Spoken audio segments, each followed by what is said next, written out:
Lads, we are back, as well as Patrick is here. He's returned to the show. I think you tested negative yesterday for COVID, but you don't feel great. Beside that, how have you been, my friend? How did you enjoy the deadline? No, it was very good. I got a chance to watch it, and it took a while for stuff to get going. And I thought, I don't want another deadline. But then the deadline that's really slow. And then I remember last year, in the last hour, it was just a flurry of moves, and I didn't feel like everything happened at once. It was actually pretty steady. Whenever things kind of felt dry, and then there was another move. As a Habs fan, I loved it. Everything I wanted to an extent happened, and I think for most teams it was pretty productive. I think that's very fair. I can think of maybe one or two teams off the top of my head that didn't make a lot of moves. I think for a while Dallas didn't do anything. We will talk about LA. I wish they were doing some media and Bergman was doing it. The prices were too high. I can hear it now. Yeah. We're going to go alphabetically here and just sort of talk on all of it. But, we can start with Anaheim here. Daniel, you must be happy because going out, there's Hampus Lindholm. There goes Rickard Rakell. There goes Josh Manson. Even Nick Delorier got some stuff. And they got so much back. The rebuild is off to a great start, isn't it? Yeah, I love that. He really, Pat Verbeek came in. We mentioned it before. Fresh start with everything. He has no connections from 2005 onwards. And he just maximized the value for a lot of these pending UFAs that he really sold high on Hampus Lindholm. I know that there was a lot of speculation that the bid for that was just going up, and he was able to get a lot of assets for it. I know there's I forgot how to say his last name. Urho Vakanainen, that I know that he was a lottery pick and he never really had many opportunities in Boston. And then now he goes to a team where he's going to get some minutes. It's the same thing as Axel Anderson in the Andre Kasha trade. Bunch of draft picks there. And yeah, I don't know.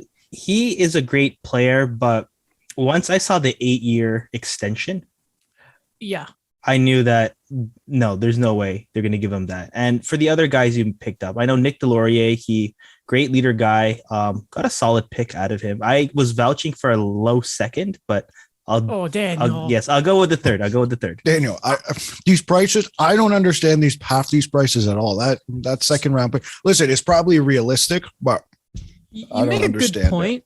Because it felt like the Josh Manson deal was the second in Drew Helleson. Yeah. It felt like that was the first sign of it was going to be this buyer's market. Then Florida, and we'll get to Ben Sherratt, happened, and then the market exploded. I don't remember the last time we've seen so many first and seconds moved at the deadline. Quick note on Delorier, good for Anaheim, because I think when Montreal dealt him there, it was a fourth or a fifth. So they're seeing big returns there. I like it. I like it a lot. Yeah. Do you have a note you want to talk about on Anaheim there, Patrick, or? No, I think that's, I know we haven't gotten to winners or losers yet, but I think that's one where that's a sneaky winner. And it kind of reminds me of or what Montreal didn't do at the 2020 deadline before COVID happened and everyone wanted them to sell because they weren't quite in it. I don't know if I'm getting the year right, but yeah. I think good on Anaheim for acknowledging. I guess technically they could make a push, but even if they do, they're not beating Calgary, LA, Vegas, Vancouver even looks really good. And Anaheim has really slipped. Trevor Zegras has fallen off. So I think to acknowledge that and get rid of some of those guys and sell high while you can and get futures, but also get good roster players as well. I think that's a big win for them. And that's a sneaky winner for me. I don't think they're going to make the playoffs at this rate, just with the way the Pacific is shaping up. So good for them. And it just reminds me, because Montreal was in that 6th spot that year. And I was like, sell Tatar, sell Danault, sell Petrie. That was before their big extensions kicked in, and they didn't do that. And I felt that was sort of a faster retool job by Anaheim to get those futures. Drew Helleson, fantastic pickup, getting rid of Lindholm, who did not want to sign for that return. I think it's great. I think Anaheim did a really good job. Mm-hmm. A very strange deadline for Arizona. They didn't trade Phil Kessel. Lawson Cross wasn't dealt, but we maybe had a sense leading up to the deadline that he wasn't going anywhere. Vejmelka got extended. But what they do bring in the overall sort of pictures of things, they sell off guys like Johan Larsson. We know about the Lyubushkin deal and all that. They bring in some picks, but it really is sort of, at least for me, they bring in the Brian Little contract, which is a year shorter than Shea Weber's contract. We'll get to that a little later. And they bring in Jack McBain, which I think Habs fans were kind of hoping was going to happen on their end too. Little weird there. I thought maybe they would sell off a bit more. Maybe they weren't liking prices. Oh, and I should probably mention the big fish. Jacob Chikrin seems to be holding on. That's probably a summer move. What do you guys think of Arizona? I mean, like, I think they did pretty good considering, like, if you look at their current roster and what they gave up, I don't know what else they could have given up. Like, I look at guys like Beagle, Roussel, they're both injured. Dmitry Eskins also injured. It's just, they got as much as they could. And I think I was listening today on my way home about Phil Kessel. It seemed to be the issue was his cap hit, which is 6.8. And I'm not good at math, but 50% is, I believe, 3.4. We have a trade, guys. I just thought you might want to know. Okay. How big of a deal is it? Oh, no, it's the Dodonov deal. Oh, okay. Yeah, sure. Yeah, it's Dodonov and between Anaheim and Las Vegas, sorry. Dodonov and a second in 2023 or 2024 for John Moore and Ryan Kessler's contract. I had no clue Ryan Kessler was still under contract, but that's really good to know. It was talked about a little today that I think maybe around like 5-ish they talked about it.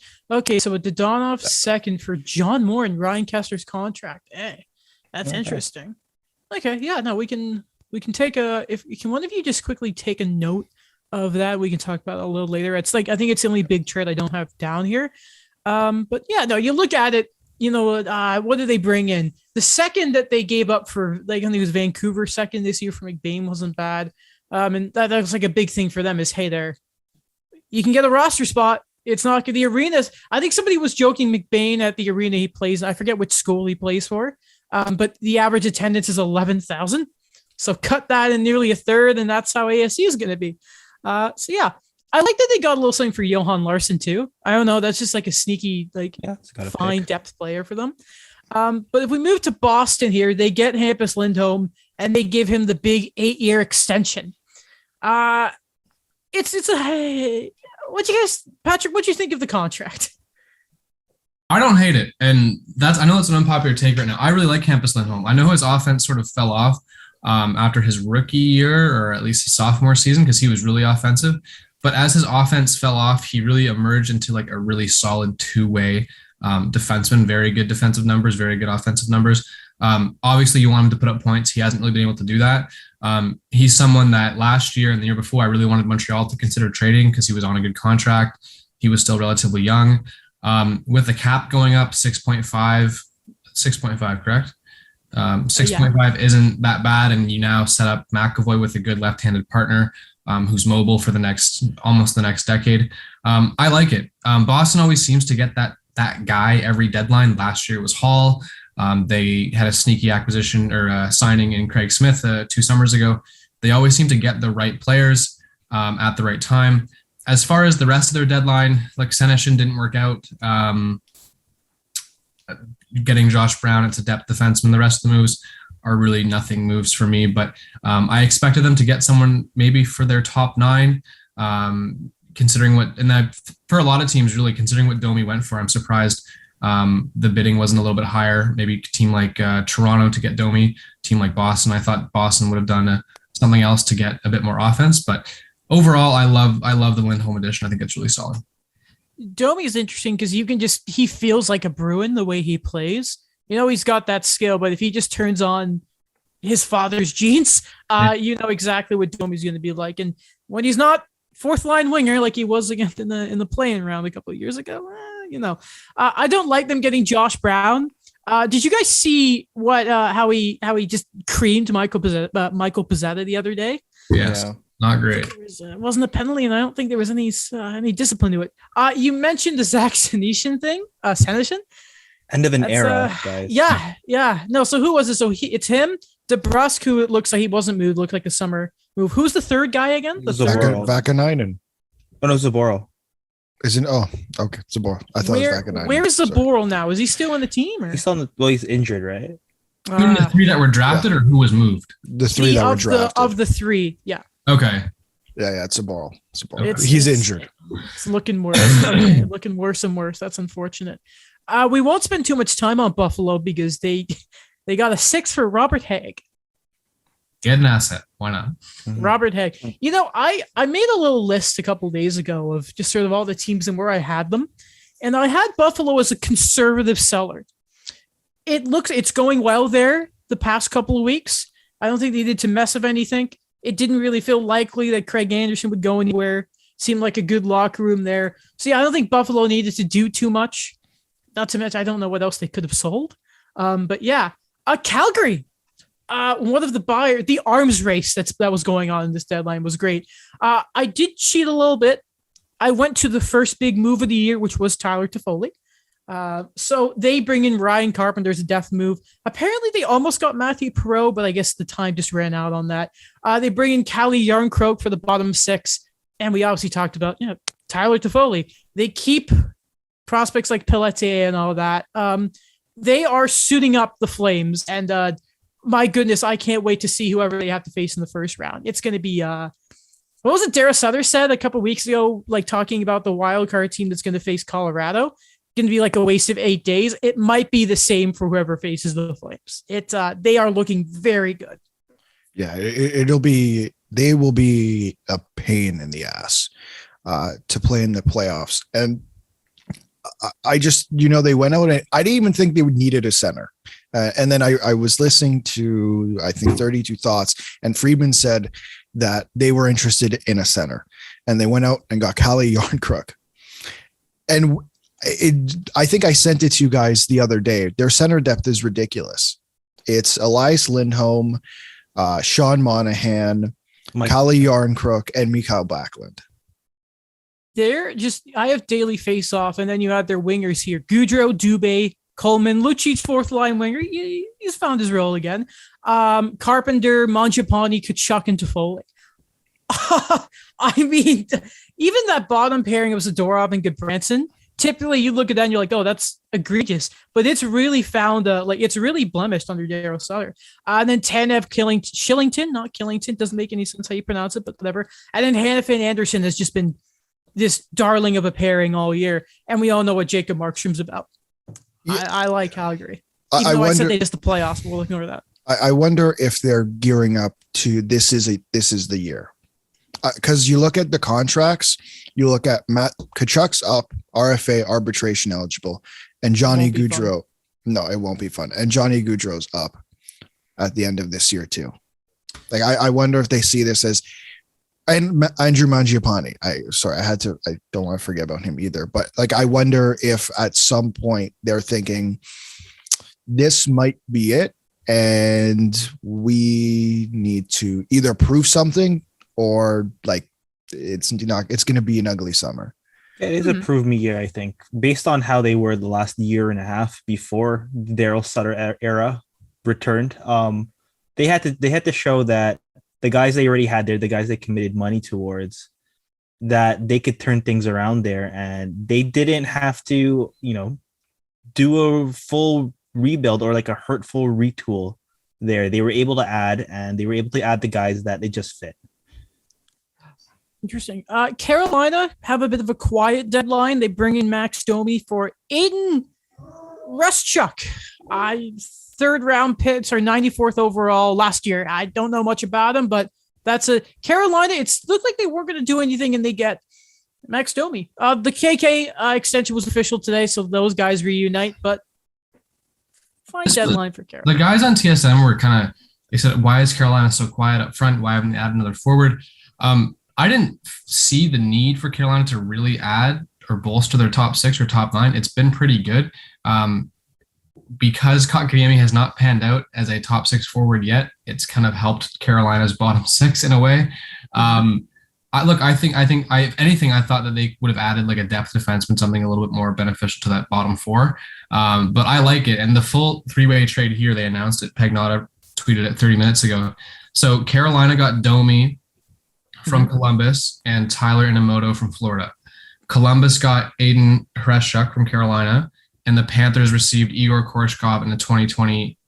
Igor Korshkov was from Carolina, and the 2022 6th round pick was from Columbus. So a bit confusing there, but that was the three-way trade. I like it for Carolina. I didn't think they had to do anything crazy. Domi's going to flourish there. That's such a transition-heavy system, a fast team, and I think he's going to fit them very well. I think Domi was in a weird spot in Columbus, both with Torts and just the way that team was constructed, but I think he'll be in a better surrounding. And we said before he wasn't great in the bubble in Montreal, but maybe under a different coach and a bit more of a creative system, he can flourish. Mm-hmm.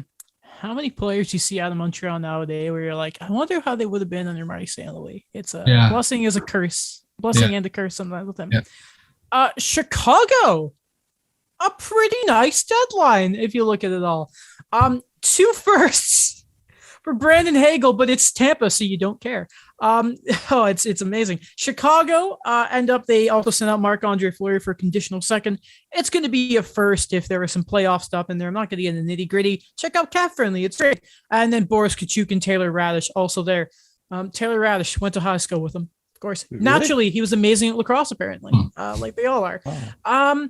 What I really wanted to kind of mention in Chicago, Alex, I'm going to ask you this.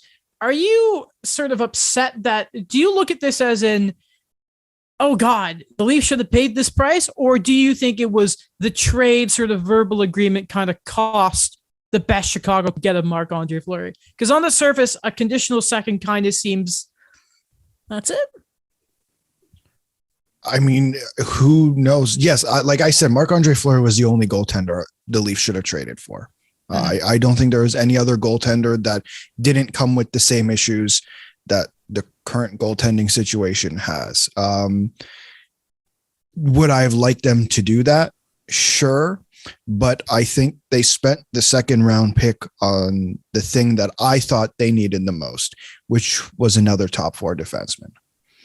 So for me, it's for sure, like they could have made the trade, but I think they made the right trade that suited the team.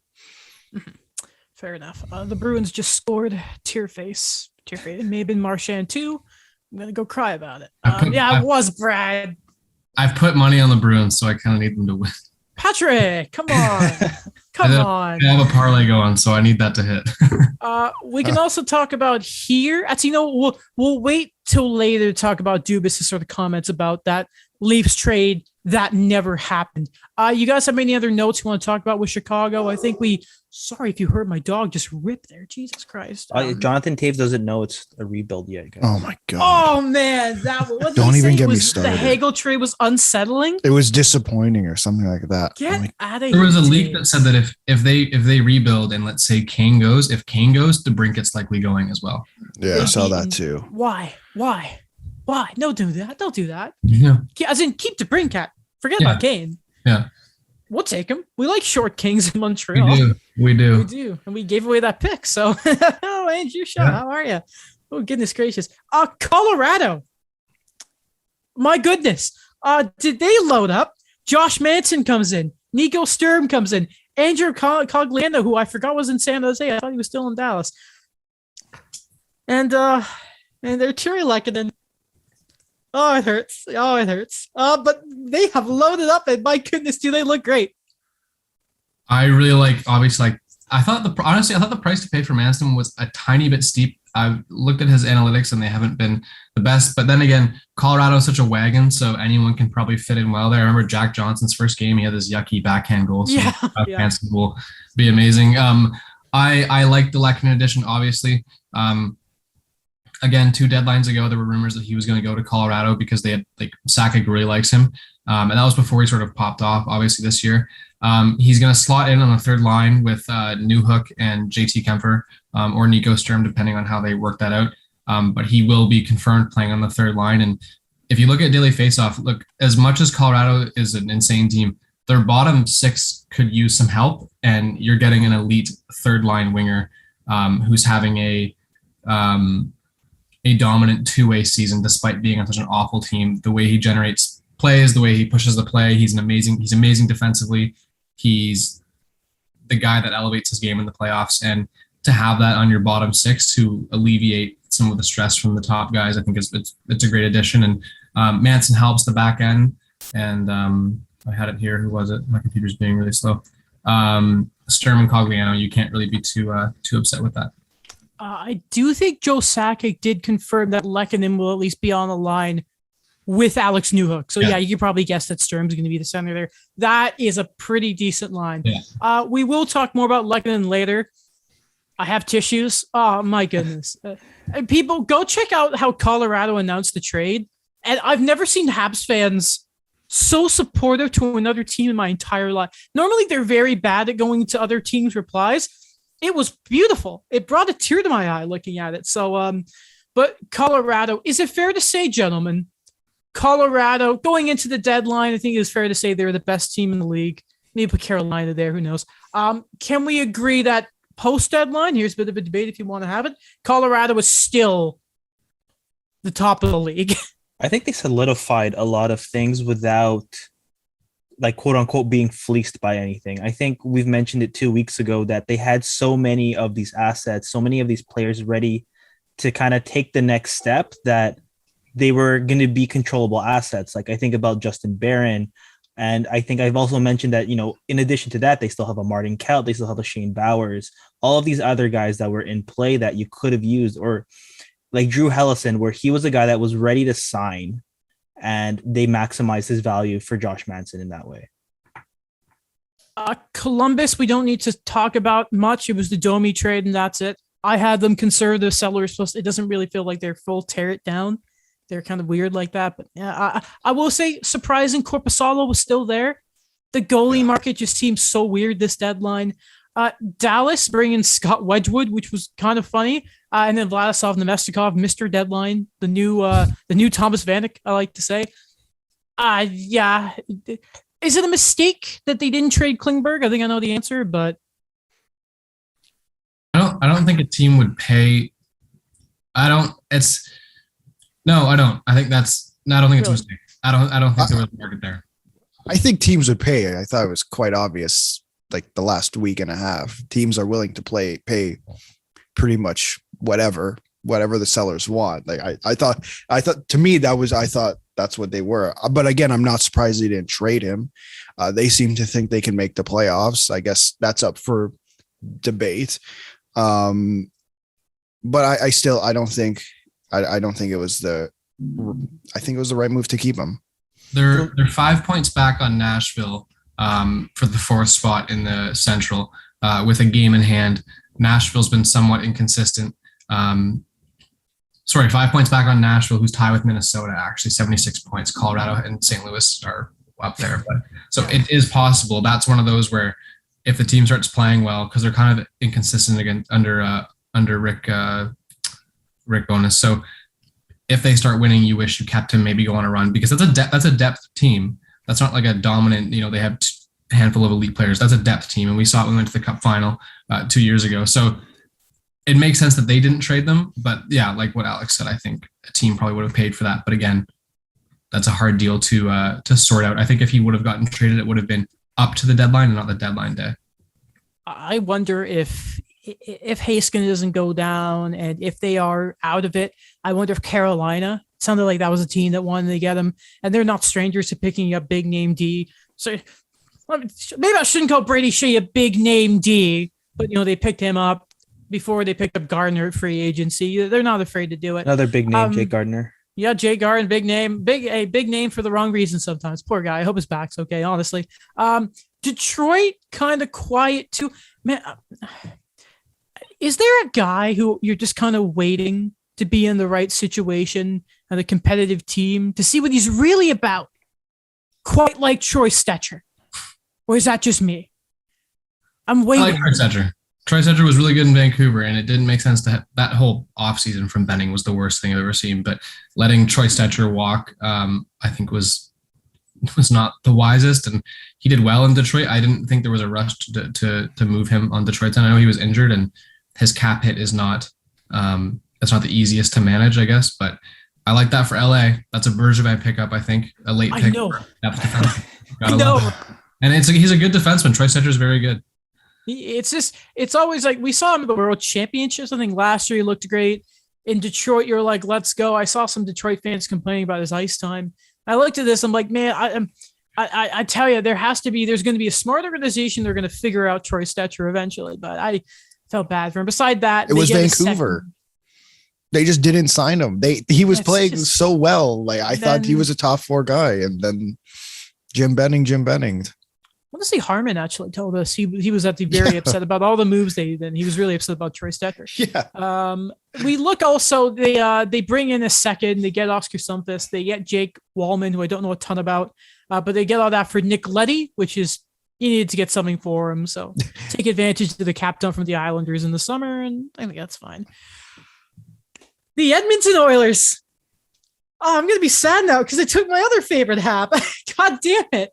They got Brett Kulak. I'm so sad. Oh, goodness. I hope 17's available because who has 77 again on Edmonton? Clefbaum? Yeah, I don't think they can give him Clefbaum. I know he's not playing, but what do? Do they bring in a goalie? No. They pay a second for Brett Kulak and a fourth for Derek Brassard, who is the perennial, let's pick up a depth center at the deadline. Alex, I have a feeling you have something to say about this. So what'd you make of the Oilers trade deadline? I mean, like he fixed an issue, I guess. Like it's hard for me to look at what he did what Ken Holland did at the deadline and then say it was a success, because when he made the moves in the summer, we all said it was bad. And then it turned out that, wow, what happens when McDavid and Draisaitl don't perform to their top standards, things begin to fall apart, which is what happened.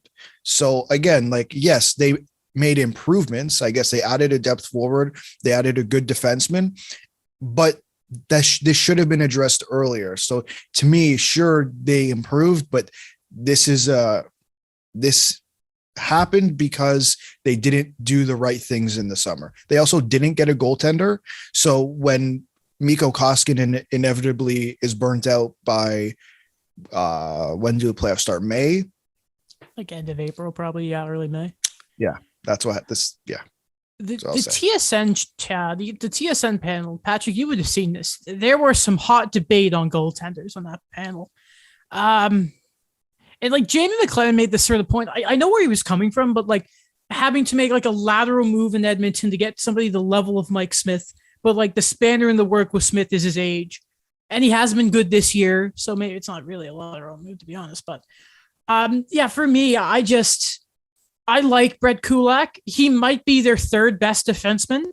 I'm sure if you put him with like not Joe Bouchard, sorry. If you put him with Evan Bouchard, I think the panel were underselling him. And something else I wanted to mention that made me get very upset on Saturday night.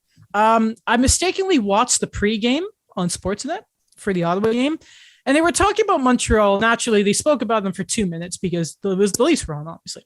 And Ron McLean said this thing that really made me angry because Elliot was like, "Oh, here are the guys in play for Montreal and all this." And just Ron McLean just made this thing of, "Oh yeah, Brett Kulak will fetch a lot." And I nearly threw my controller at the TV. I'm like, "Do you even know who Brett Kulak is, dude?" And he gets a second, so suck it, Ron. Sorry, go ahead, Patrick. Sorry, I like the Kulak addition. I don't like the deadline as a whole. For the Oilers, Ken Holland has remarkably passed up every opportunity he's had to get a goalie. He had the opportunity to draft one just this year, and he didn't. And again, he seems to overlook it. And it's funny, you mentioned the TSN panel. They were saying that this is the most depth that the Oilers have had in the McDavid Draisaitl era, which is true. But that is so sad considering, I guess this is the best forward core they've had since in that time. But again, that was dismantled by Peter Chiarelli. And if you look at what the Oilers would look like if Peter Chiarelli literally didn't touch them, it would be an elite team on probably on par with like Florida and them, because it would still have all those amazing players. So I like the Kulak edition. Right now, the pairings are Nurse is paired with Cece. As a first pair, you have Keith Bouchard and Russell and Barry. Sorry to interrupt. Can you say that again? What? Looking at Daily Faceoff, Nurse and Cece is the first pair. Keith and Bouchard, and then Russell and Barry. So I'd argue because of the season that Barry's having analytically, that Brett Kulak could be their second best defenseman after Darnell Nurse, who's improved his defensive game actually a little bit. So I tweeted that you could put bump Keith down because Keith is not very good. I would keep Russell and Barry together and put Kulak with Bouchard. And then if Nurse and Cece's working, maybe, but you can also have Kulak play the right side because he has done that before, and put Kulak and Nurse together. Why not? Try Russell and Bouchard and then Keith and Barry in some combination. I always thought Kulak would be a good fit in Edmonton. I just never thought Holland would be the guy to do it because he's more of a Drury, old school, you have to get tough. And I thought he would have overpaid for Sherratt. But to give a second, to get that top 4D, it's good. But again, you don't have a goalie. Smith and Koskinen are not good. Your bottom six still isn't good. Your top six isn't really that good with the exception of the big two. Hyman slowed down. Kane's working, but Yamamoto, Puljujarvi, Fogle, Ryan, Devon Shore, like all these guys have been very meh this year. So not really too looking forward too much to what Edmonton's going to do. So we could confirm that the price was driven up to a second because Ken Holland probably saw Patrick's tweets on the past few days on Brett Kulak. I hope so. That and probably the Jeremy Lauzon deal. And Montreal taking back. I don't know if they took back salary. Don't quote me on that. I think they did because it was to help make it was that or a part of it. Yeah, because I think they had to with like the Legason stuff. Oh yeah, Montreal got William Legason in the deal too, which is whatever. He's good at defense and it seems to be that's it. But yeah, that was it's a disappointing one for Edmonton for sure, and we'll see what's going on there. Now we move on to a very fun team, the Florida Panthers. What have they brought in? Robert Haig, but that's because it looks like Ekblad's out for the rest of the season. Regular season, he should be back for the playoffs, coincidentally. But what do they bring in?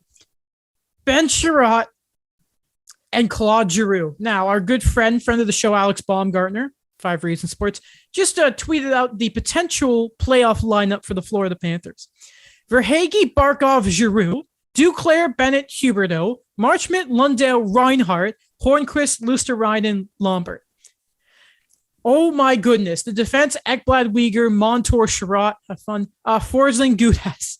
And then in that, Bobrovsky, we'll see how he is in the playoffs, and Spencer Knight is the backup. But holy crap, the Panthers. They also do not pick in the first round until 2025. But that's fine if they win.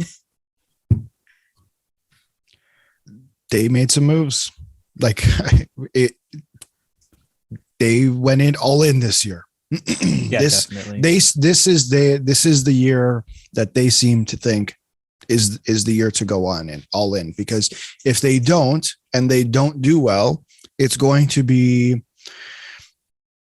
an issue because they have no first round picks.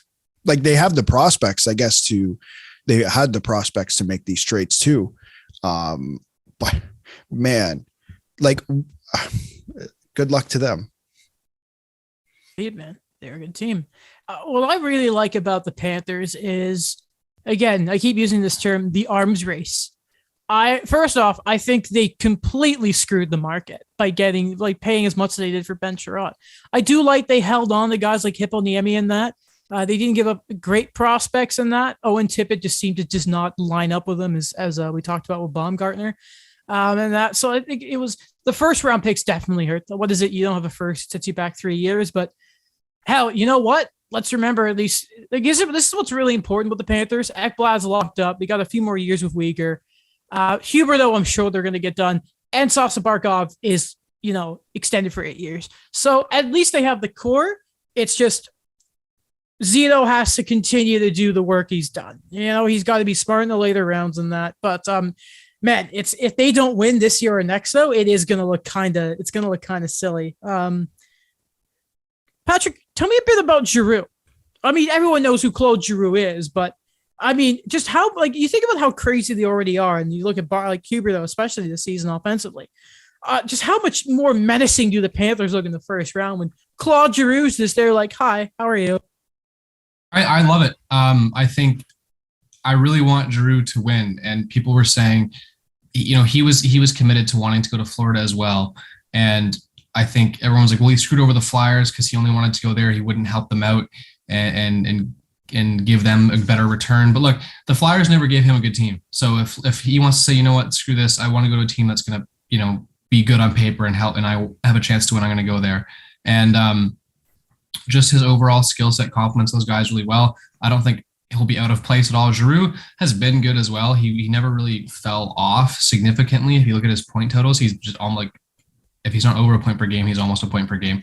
And that third line you mentioned as well, Marchment, Lundell, and I believe Reinhart can do some damage, especially in the playoffs. You need to have a good bottom six to be successful. So top to bottom, this team looks great. The Ben Sherratt trade, look, as much as I don't like Ben Sherratt, and he's not worth a first round pick, he can be good on a bottom pair. And you do need players like that in the playoffs who will cross check you, who will box out. He's an excellent penalty killer. And also just having a guy to fall back on. If maybe for a game you need someone to step into your top four, or you need someone to stick up for you, you need that grit as well. And Ben Sherratt provides that. He is, again, I don't know what constitutes a leader, but everyone in the locker room seemed to like him. So great work from Bill Zito. I don't like the price to pay for Sherratt, but like to overpay for Sherratt and then underpay for Giroux. One might go to the Hall of Fame. One is a bad defenseman. It's pretty insane. They didn't give up too much. I think it's good work from Florida, and they're somehow more of a wagon than they already were. I want to say, Patrick, that if I was there, I'd shake your hand, because I felt like we as Habs fans did a tremendous job pumping Ben Sherratt's tires this whole year. Yeah. Just you photoshopping the Jay Fresh card and making him 100% war. Just bravo, my friend. Bravo. I loved it. LA got Troy Stecher. It sounded like them and St. Louis were sort of in all these big names, especially the D, and he just kept missing. I don't want to sound like I hate Bergevin, even though I do. Okay, Alex, I'll fix that in a second, unfortunately. I just want to say this. It feels like LA have the assets to make a big move to improve their defense, and kind of like another team in the past could have done in certain spots of their lineup. It's centerman, and maybe I'm being a bit mean, but I don't like what LA did in their deadline. Yeah, let me fix my mic. Sorry. I think I disagree with that, just because like I don't think this is the only year for them to do something. Like to me, if you look at LA, yes, okay, Anze Kopitar, Drew Doughty, they're there right now. You try to win every year with them. I just don't think it made sense for them to go out and pay for a rental. Like I think if you're going to add a guy on the left side, okay, cool. You have him for 20, 25 games, 30 games, then you lose him at the end of the season. And now you're in the same position again, because their left side's, is it just going to magically get better? Like if the only player I look at to say, okay, this is the guy they should get is Jacob Chikrin.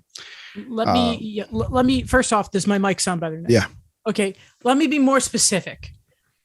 I am disappointed that they did not do some sort of trade for Chikrin, because I feel like you could have made Gabe Vilardi a big part of it. And you could have done, I'm not saying you trade Turcotte or Byfield, because even though Arizona would probably ask for that.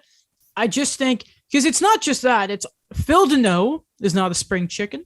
Sure. See, the way I look at LA, and I kind of look at this with Dallas too, is they have all this young talent, but they're in a very messy situation because they have all these older guys making a lot of money. Mm-hmm. Like I look at like Jamie Benn, like my goodness, that contract just hurts me to look at. Tyler Seguin, he's just, the injuries have caught up to him, unfortunately. And I look at Kopitar and Doughty too, and you know what? How is Doughty going to look after this later injury? Maybe I'm just being too hard because I have such an incessant hatred for Mark Bergevin. But I just saw maybe not a rental, but I'm just a little disappointed with LA because I thought they had the pieces to make a move. And listen, you only have Kopitar at this level for so much longer. Yeah, for sure. 100%. But again, like they could still make this move in the summer. Like it's not like it's not like their prospects are going to go away, right? And I guess this year for them is up in the air in terms of the playoffs. Like yes, they might make the playoffs, they might not make the playoffs. And they can make this deal again in the summer, and who knows, it might actually be cheaper because now you have one less playoff run with Jacob Chikrin at just under a shade of $5 million. So again, like I think even if you add him in the off season, 3 more years of Jacob Tricker. And I think it is for that defense core, who, especially their left side, is it's not as strong. I think that that'll be a perfect summer move for them, and wouldn't be surprised if they made it. I think I didn't hate what they did, but they could have done more. But at the same time, I agree with both of you, because if you look at the standings, look, LA is second in the Pacific right now. They're about 8 points behind Calgary. I don't think anyone's going to catch Calgary. Their forwards are not an issue at all. Kopitar's just under a point per game. Danault is having a fantastic season. Your third line, you have Velarde, Byfield, and Rasmus Kupari. Defensively, I think they expected Doughty to be back sooner. And then I think about just a week ago, or within the last week, they said it's longer than they expected. So right now you have like Ollie Mata and Jordan Spence and Edler, and I think obviously Setcher, if he's not paying on the second pair right now for LA. So that defense needs a lot of work. I would have expected them to do something more. I think Stetcher fits that, but again, you have to look at, like, I think you can move some prospects. I think you can move a Turcotte, but you also have to look at the forwards. You have injuries to guys like Victor Arvidsson, Dustin Brown, Andreas Athanasiou, Tobias Bjornfot, Matt Roy, Sean Walker. All these guys that can fill out your team are also injured. So maybe you're saying, we're not going to go for it this year because those guys aren't even healthy yet. We'll see how it goes. If not, we'll go for it next year because Kopitar and all those guys are still good. They're still under contract. At that point, maybe you make that extra push. You move a first-round pick and really try to go for it. I think it works either way. And I think if they win a couple rounds this year, fantastic. And then those guys come back next year, they do it again. But you're right. You do want to win with Kopitar. I think eventually they should commit to really, giving up some guys. I think Turcotte is expendable. I don't think he's going to be better than Kopitar anytime soon. Danault is your two-way shutdown center, and Byfield is that big fish who should eventually replace Kopitar. So I think Turcotte's the guy that's expendable, and they should look to move him eventually. Fair enough. Just to move on here, just because we're kind of close. So I don't want to drag poor Patrick out here for 2 hours. Okay. Minnesota. I think we were all kind of expecting that they needed to make a big move with the way their cap's going to go. I was not expecting Kappa Kakinen to be one of the guys who go out. Daniel, obviously, former hockey writers guy with the Minnesota Wild. I'm going to go to you here. The guys they bring in, Tyson Jost, we know Nicolas Delorier, Jacob Middleton, I thought was a bit of a surprise. And Marc-Andre Fleury, the big guy. He's there, the big goalie, the guy everyone loves. Craig Leopold got the plane out to go get him, which I thought was funny. What'd you make of Minnesota's deadline, Dan? I think for me, it was just what you said. It was they were going to have to find some sense of stability. They weren't going to go all out on this, but they were going to kind of bet on themselves to kind of work on what they had last year. So Marc-Andre Fleury, definitely an upgrade on there. Bill Guerin even said to Michael Russo a week ago that it will take him a lot to get rid of a first-round pick, and he technically didn't, because I don't know how the Wild are going to be in the playoffs. And the Jacob Middleton trade, I think that one was just a bit more of a replacement one, because they've been lacking since they lost Carson Soucy in the expansion draft, and they just had to replace that because they were always known for having that roll it out the three lines, solid defensive play. And yeah, for Minnesota, I was just kind of shocked because all the talk was Cam Talbot is struggling and he's not living up to that 3-year deal they gave him. And I expected that Kaapo Kähkönen was going to be the guy long term. They invested so much on him. They analyzed so much on him, like potentially being a number one maybe later on. And yeah, we'll just wait and see. I think that they just did what they need to stay with the cap and just try something. The Tyson Jost thing, I'm a believer. I think that with the right minutes, he could actually become a solid top 9 guy. Well, anything's sorry. No, I was gonna say anything's better than having Ryan Hartman as your first line center, right? That was weird. Ryan Hartman's had such a weird career, by the way. Can I say I did find the Kaapo Kähkönen trade like extremely weird. Weird. I'm gonna double check Cam Talbot's contract, because I'm wondering if maybe that had something to do with it. Because I don't know, maybe go with the younger guy. How old is Kakinen? Like 20, 24? 26. Oh. 24. Oh, I went to Minnesota by instinct. Anyway, I don't know. So just quickly looking, Cam Talbot has this year and next year at 3.6 million. Yeah, it's weird. But then there was all that speculation. Wasn't Kakinen exposed in the expansion draft? Or am I getting Yeah. Yeah, he was. Yeah. maybe should have been a sign of things to come. They have Jesper Wallstedt coming. You need a guy in between. I don't think that guy's Cam Talbot, unfortunately. Yeah, it's like Fleury Talbot, 37 and 33. Yeah, well, It's weird. It's a and Kakinen was inconsistent a bit, but he fell off the past couple of weeks when Minnesota struggled. He still has like a 9-10 save percentage. Like it's not terrible. And I think goaltending is so voodoo, especially in the playoffs, where if you ride a hot goalie, Kakinen's young. He seems like a guy who can get hot at the right time. That seemed like a weird one to me, but again, Minnesota's cap situation is a little odd. So It's one last thing. It's pretty interesting because Bill Guerin's done this before, where he figures that there's like a change in the room and he has to do something about it. So Patrick mentioned the struggles there, and then last year where apparently he didn't like Ryan Donato's attitude, and then like got whatever he could for him. So I guess that's just one example as well. nice. The Montreal Canadiens. Patrick. Okay. Out Tyler Toffoli earlier in the year. Brett Kulak. My boy.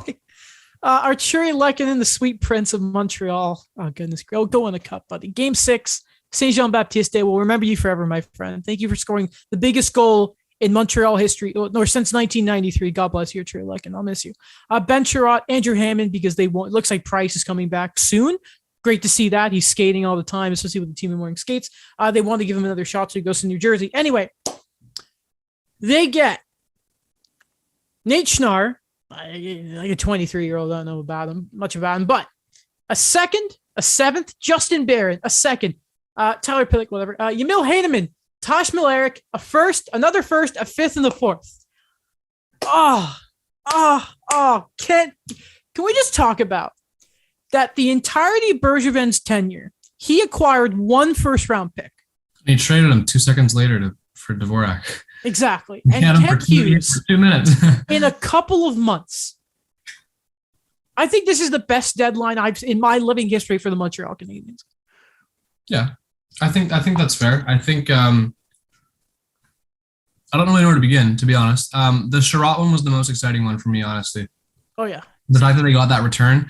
When I saw Smilanic, because they didn't announce the first yet, they said Smilanic, and a mid-round pick, and I thought, okay, maybe it's Smilanic, a fourth in 2 seconds, maybe, whatever. And then they said, okay, 2023 first. So the deepest draft, the first round pick, unprotected. Not going to be a top 10 pick, but still unprotected in the deepest draft we've had, arguably since 2003. That's something. Toffoli started it all. I was a little bit underwhelmed with the Toffoli return, a little bit.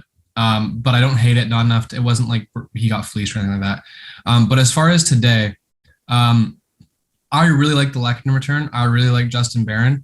In that draft, that was the Gooley draft. That was 2020. That was a very offensive forward heavy draft. The D that were high end there. Not a lot of people thought that Gooley and Schneider should have gone as high as they did. I'm tired of the Gooley debate at this point, but a lot of people did have Justin Barron ahead of Gooley. But they played together at the World Juniors. I think getting Justin Barron, that's a projected top 4 puck-moving defenseman who's big. He's offensive. He's overcome adversity. He's had some blood clots. But to get that, and it was Barron in a fourth? What was it? Hold on. Barron in the 2024 second. Second, okay. To get Barron in a second for a third liner, it's flawless stuff. Again, Kulak for a second, we talked about it. I thought theoretically, because of what other defensemen who are worse than Kulak got, that he could have technically gotten a first, not because he's worth that, but you know what I mean. But again, that's the way GMs see it. Hammond, I thought, was nice because they knew that he'd be able to play in New Jersey, and that's a gesture that I think players take note of. It was cool to have him in Montreal. He played very well, but a great deadline. You cooped up some picks. some prospects. You got rid of guys whose value would not be higher than they are now. I know people were hoping for a Petrie trade or maybe a Hoffman trade, but again, there's next year, there's the summer, and I think a lot of that heavyweight's going to be moved off, but no reason to be upset with this deadline from Hughes, and I'm really happy. Just I saw this little thing on Instagram from Jason H. Marani. I'm not going to say that right. This is just some of the prospects Montreal have on defense now.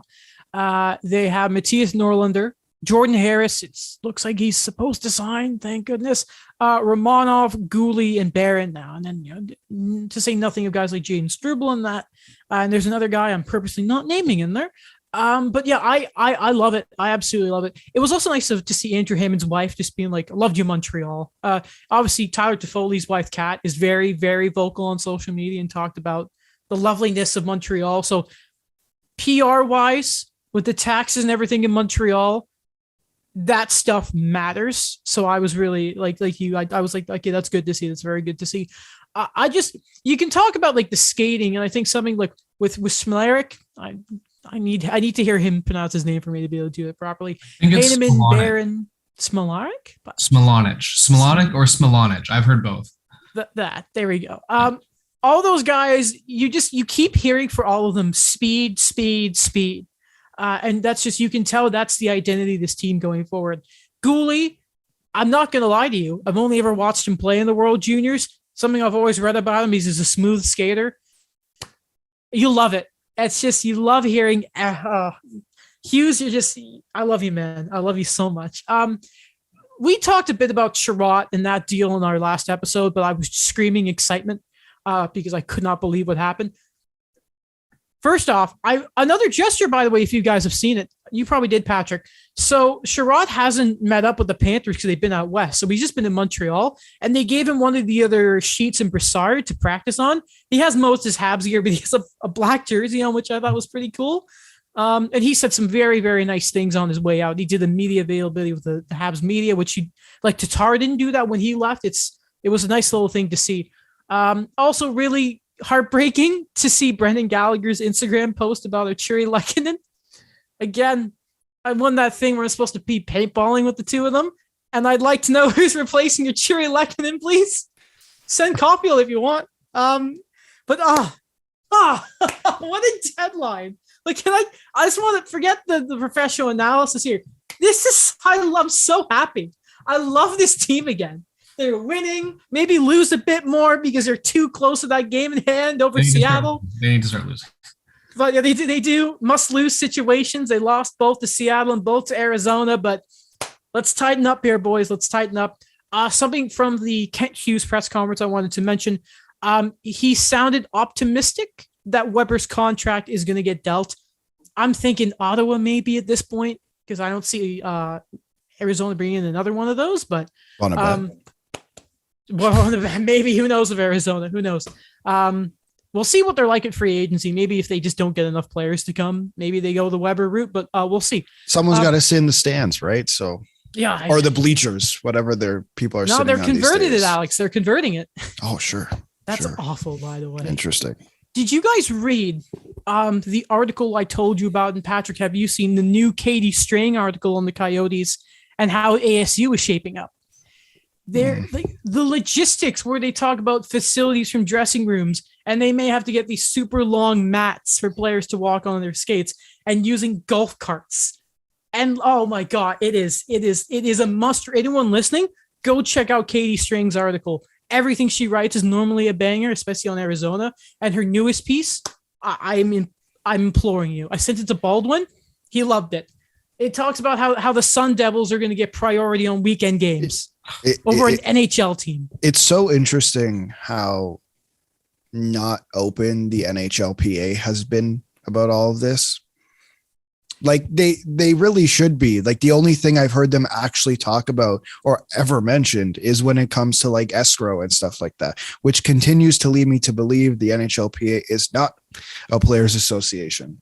It's just, they only get involved when money's involved. So good job. You know, it's funny. The article sort of talks about that. Like there's a quote of like a player talking about embarrassment, but I know what you mean publicly. we don't hear about it. So it is a little weird. Nashville, Forsberg was not traded. It sounds like they're going to try maybe the rest of the season to try and get him on. Fair enough. They bring in Jeremy Lauzon for a second and Alex Biega from the Leafs for future considerations. If any of you have anything to say about Nashville, I will be surprised. I like the post Nashville did about the future considerations. What did they say? Yes. Yeah, They thank future considerations. Yeah, for his time in Nashville. Oh, I love it. I love Ready it. for the banner. New Jersey, Andrew Hammond. I thought Damon Severson would have gotten dealt. He was on the trade board, top 4 defenseman. He's big. He shoots right. He was expected to get dealt. I didn't think they'd be an active team, but I definitely thought him. Pavel Zacha was another guy who was expected to get moved. They were very quiet. Again, they don't need to move those guys, but I would have at least expected it. I wanted to touch on Nate Schnarr because he went to Montreal. In Marc-Antoine Gaudin's piece for The Athletic, one of the things he said is that for Laval's AHL run, because they're having a pretty good season, he really wanted some depth to go down there, and Schnarr's a good AHL player, so getting that can help them out. But yeah. Shout out to sorry, go ahead, Alex. No, I was going to say about Severson. Friedman last week or 2 days ago said that Severson wants to stay and is willing to resign. So that's I imagine why. Nate Schnarr was one of the pieces in the Taylor Hall trade, right? Yeah. Was he? Yeah. Oh, oh, goodness gracious. Subban doesn't get traded too. Patrick, just quickly before we keep going here, because it's much more realistic for this to happen now that Bergevin's gone. Would you like to see PK come back? Yeah. Okay, good. Yeah, I think he left. I think he left a bit of his heart in Montreal. I know it's a bit cheesy, but I genuinely believe that. I also think his style of play at the same time is not sustainable over the course of a career. That say one that Shea Weber's is, not to debate the trade, but Subban played a very specific and unique style of hockey that, again, in a big market in Montreal, flourished. Big market in Nashville, he flourished. New Jersey, I didn't really work out. I think if he comes back to Montreal, he's never going to be that player again. But I think he can be a good, mentor for the guys and bring fans and help market again. I would like to see it at a very low, very, very low cap hit. I think he can be good. It feels like every time you can get him in an ad about Montreal, he does it. Yeah, so you can tell the man. We want him back. It would be. I've talked about maybe not all the time because I think both of these players have a tendency that sometimes they can get a little lost. But like him and Romanov, there's a poetry compared to Markov and all that. That would I think it'd be really nice to have him back. I feel like maybe he'd be a lot more embraced again. He deserves to finish his career in Montreal. The Islanders, they extended Parise and Clutterbuck. I think it's fair to say very disappointing. You wanted them to do anything this deadline. Instead, Lou Lamoriello probably faxed over some extensions on some old players. You know why they didn't do anything though? Why? Too many people were talking about it. That's why. Yeah. I'll tell you about it. You're talking about Valderrama. Right. You want to trade Zach Parise? No, not happening. It is such a Lamoriello thing to do because he's just bringing back all those guys again. And no, like for me, it's just okay. If this was the Islanders of last year, I'm like, okay, that makes sense. But for now, what I'm feeling is just no matter what's going on with the team for the season, he still, I guess, sticks to his guns and say, I'm bringing back my guys. It's also, I'm looking at their cap friendly. It's such a weird way to figure out a trade because these guys, either their cap hit is way too big or they have so much term on a very low cap hit and no one wants to commit that much term to a guy. Like Casey Cizikas is making $2 million for the next 6 years because Lou Lamoriello loves just giving out term. The only one that I could have, honestly, you could have moved Zach Parise and get a depth center on your team. Why not? The only other one that I thought might have been moved was Scott Mayfield because he's a big defenseman. He shoots right. He's relatively young. I guess he's 29, but and he's making 1.4 this year and next.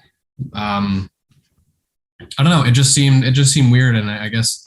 But Lou is a very odd and specific GM. But I think I remember 2 weeks ago there was talk about Varlamov, but again, it's Lou. What the Islanders are, unless they're going for it, they're not going to do a lot. They're a weird team to gauge, really. I don't think Lou, just my opinion, I don't think Lou looks at this team and says, no, we're not contenders. I think the last 2 years they've made it to the Final Four, and I don't think this team is drastically different from those 2 years. Like they added, the first year they added Pajot. Last year they added Palmieri. Yeah, they lost Jordan Eberle. But I can't imagine losing. No offense to Jordan Eberle. I just can't imagine losing Jordan Eberle. All of a sudden takes you from a team that can make it to the Final Four to a team struggling to do anything. So I think he's just looks at this team and says, well, we'll run it again next year. And hopefully we don't play the first 2 months on the road. And it's a weird mix too, because you have a team that's built well for Barry Trotz's coaching style. Yeah. But you also have Matt Barzal, who in a way is likely being held back because of Barry Trotz's coaching style. Again, I can see if things go south and continue to go south, I have a feeling that Barzal can get traded. But enough about the Islanders. They're boring and they're bad. That is true. I didn't want to say anything, but I'm like, we're putting this much time in the out. Anyway, the Rangers. I had them as conservative buyers, and our good friend Mike. I don't think he hates what they did today. A lot of picks, conditional. I think a second, a conditional second, a third, and some fourths. They just bring in some fine guys. We knew after the Sammy Blais injury they were going to want to sort of load up some wingers. They bring in Frank Vetrano, who I think scored the other day. It may have been empty nether. Justin Braun on the back end. Tyler Mott, who I think everyone is always cheering for. And the big fish is Andrew Kopp. I don't hate what the Rangers did. It's really tough to really be like, let's go Rangers when you look at Pittsburgh on the other end and then just bringing in Rickard Rakell to probably play on the third line. Well, get to Pittsburgh. I don't hate what the Rangers did, and you know what, there are better prospects that they could have given up than Morgan Barron, to be fair. So I like them. I just think they had to load up depth wise. Like I couldn't see them making that big a splash. And I think if you look at the performance of Igor Shesterkin this year, how many years are you going to get it this good? Like literally this good. Of course, he's going to be an elite goaltender for probably the entire decade, but this is insane. So I think you have to add to this team to make a decent playoff run, or at least be competitive. Like, yes, Pittsburgh's not going to be easy by far, but at least be competitive. I was kind of torn on it, to be honest. I think that with Justin Braun, Tyler Mott, those are perfectly fine. But I think with the Andrew Kopp one, I think that they were, and I'm probably just being a bit too conservative with this, but it was just quite a few assets for a guy who's a UFA, and for a Rangers team that I really felt that maybe in the offseason, that's when you assess, okay, this is what we actually have here, and then let's start adding more significant pieces. I know that Alex kind of convinced me with the Shesterkin argument that, you kind of have to bank on a type of star player playing at this level right now and see what you can do. But I don't know. I'm pretty conflicted still with what they were doing. I agree. I think it's go ahead. No, go ahead. Go. Okay. I think again, can Shesterkin sustain this over the next 3 years? Again, goaltending is the most random thing. You look at how Hellebuck was amazing, and then he fell off, and it's so inconsistent. But Shesterkin looks like the way I can't really get over how well he's been playing. And I think at that point, why not add? I don't think they overpaid, I guess is what I would say. They paid a decent amount to shore up their bottom six. Their defense is fine, no issues there. Their top six is fine. I think if they overpaid a lot for someone, then I might have an issue, but they didn't overpay too much to get Mott, who's good in your bottom six, to get Kopp, along with guys like, Goudreau and Hedel. I think it's really good. I know a lot of people are saying that the Rangers aren't quite there yet and they still have a couple more years, but why can't they be there yet? There's nothing on their roster that suggests that there are any gaping holes that they really need to just figure out. I think it's good enough now. And then again, if those guys want to re-sign, they can, and if they need to assess and add one big fish and subtract a couple ones, and they can do that as well. But I like the spot the Rangers are in, but just that division and who they're set to play, whether it's, again, Pittsburgh, which will be tough, Carolina, which will be tough, Washington, I think, is the weaker link in this, which is weird to say, but all those teams are pretty solid. And I'm kind of surprised to see a lot of people on Twitter, at least, think that New York is not really the team, but they're second in the Metro. They got 85 points. Like, I think, again, Panarin, they just have too many guys where that division as a whole, it's just weird because honestly think any team can come out of that division and I wouldn't be surprised. And why not add on a team that has maybe a heart winner? It's between him and Matthews. I don't know. Here's the thing I look at, and a couple of podcasts ago, I looked at the last decade of Vezina winners. The highest is Carey Price of the 933. As of this recording, Shesterkin's a 938. You have that. You have Chris Kreider scoring. He may score 50. Excuse me. How many goalie blood sacrifices did he commit? I'd like to know. The 2014 Stanley Cup for one of them. I never knew that. I have to mention, if I mention Chris Kreider, even though they probably weren't going to beat the Kings, we don't talk about that. But yeah, I agree. You look at the year that some of those guys are having, but even like next year, if Shesterkin's still above league average, and you know what, you kind of wait for Alexis Lafreniere, and then Capo Caco. You're just waiting for them to pop, and then they're just going to be that much more scary. And then probably like Sammy Blais. You know, he's not Buchnevich, but Sammy Blais, for the style they're going for, he'll be better. Like, for that team. Just, how did Subban not get suspended for that? Honestly. Okay. The Ottawa Senators are starting to develop I'm very concerned about the pattern of behavior I'm starting to see from Ottawa. So they bring in Travis Hamonic for a third, which this is a guy who missed the start of the season. Some stuff about being vaccinated and all that. This isn't Travis Hamonic of a few years ago. I look at Zaitsev, and I look at Artem Zub, and I look at, now you bring in Hamonic, and I look at the future of defense. Montreal have made room for young defensemen, and there's creating competition in the lineup, and then there is just poor asset management, and there is blocking the way for the young guys for guys. I'm pissed off at Ottawa's trade deadline. You know what I mean? I tried to defend the Derek Stepan deal. The Ryan Callahan one was kind of like, what are you doing here? They couldn't get Nick Paul done. You couldn't figure out Nick Paul. Every year they have a UFA where it's like, they can't agree on the money. And then they go out there and then you send them to Tampa Bay. I am not happy with the Sens here. I like Matthew Joseph. Like, I like them getting him, but I look at the Hamonic deal and I think, why? What are you doing? It's not a monumental move, but it's all these little cracks with Ottawa. As the years go on, obviously, I think, I look back at the Carlson trade and the Stone situation, just all not necessarily the trades themselves, but the situation that Pierre Dorian was put in. And I'm like, I kind of feel bad. Like, he's got to deal with Eugene Melnick. That's never easy.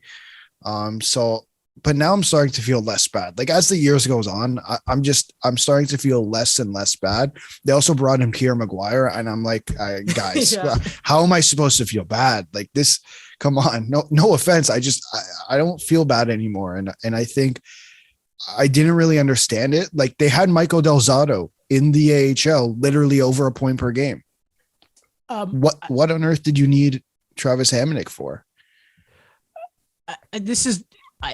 I'm sorry to interrupt, but I think David Savard just scored a shorthanded goal, and I am absolutely mystified. But it's just, Alex, so many times you've tried to almost warn me about Ottawa, and I've been like, no, they're good. And I should start listening to you. I think the warning should have been when he said when Pierre Dorian said the rebuild is over. Yeah, that's bad. Yeah, Patrick. Okay. Yeah, I tweeted just a couple days ago because Montreal played Ottawa, and I'm watching Ottawa. And I have friends that are Sens fans who believed that the rebuild was over simply because Dorian said it. And there was nothing to suggest in their moves or in Dorian's history or Pierre Maguire's history that this team is good enough. I don't want to rip on Ottawa, but they're not good enough, and they won't be, I think, for a little bit. Sanderson's going to be a fantastic hockey player. I'm really excited for Jake Sanderson to come up. But they've made moves that have just been so backwards. Tyler Boucher, 10th overall, was someone who was projected to go mid-third round. And there were a lot of skilled guys they could have taken. And you look at the makeup of that team, you have big money to Brady Tkachuk. There's a significant chance that in 5 years, Brady Tkachuk is not the best player on that team because Stützle, Sanderson, Josh Norris, Drake Batherson, those are 4 players that could end up being better than Brady Tkachuk. Maybe that's a hot take. I don't know. But the way this team is constructed, the way they talk about players, the moves they make, they haven't really gone to that next level. I don't know. And again, Pierre Maguire to the scouting department, drafting Tyler Boucher, like it's not good enough. And it doesn't make sense to say you can't figure out a deal with Nick Paul, get rid of that money, and then commit that money to Travis Hamonic. It doesn't make any sense. I don't think Ottawa's good. I don't think they're going to be good for a bit until they have new management. I know ownership's an issue, but ownership and management's an issue for that team. And I'm not expecting them to be good anytime soon. Just for some context on Nick Paul. So what I had read was Nick Paul wanted $3 million for 4 years. The Ottawa Senators max offer was $2.5 million over 4 years. Are you is the suggestion being made that they didn't sign over $500,000 while half of Ottawa loves this guy? That sounds like an Ottawa thing to do. You know they did it with Mark Yeah. Stone. They should have because they they're getting a ruined guy it. who, like in RFA, apparently has a great arbitration case. So you're gonna be forced to pay Matthew Joseph. Like what? It's just it was a funny thing for me because Adam, when you mentioned how you just don't know what's going on with the team and you want some of the young guys to get more of the minutes, so you trade Zach Sanford, get an asset at least for that. But then, yeah, you get Travis Hamonic that puts on more money again, and then you get Zachary Sinishin for some reason, and I don't know, you give up a lower, you give up a higher pick in it, getting rid of Josh Brown. What happened to Eric Brandstrom? What happened? Remember the hype? Apparently, he's not liked by the coaching. Get rid of Yeah. the coach. Get rid of him. What are you doing? Am I good to move on? Just because we are starting. Yeah. Real quick, Cole Sillinger was the next pick. Oh, Wow. And no. that not like that was off the board, right? That was Even Wallstead was projected to go pretty high. And again, Edmonton botched it. Minnesota took him, but take a goalie. Why not? They messed it up. You do not know how much we've gone after Edmonton for that Wallster. I wish I could talk. You know what I'm trying to say. it's been a long day. That's why when you mentioned Wallster earlier, I was like, he gets it. That's why we have you on, because you're not. Are you feeling good? Just by the way, Patrick. Yeah. Okay. I have to take medicine shortly, but I'm okay. Okay. Good. Okay. So Philly. So Justin Braun is gone. Derek Brassard is gone. Claude Giroux is gone.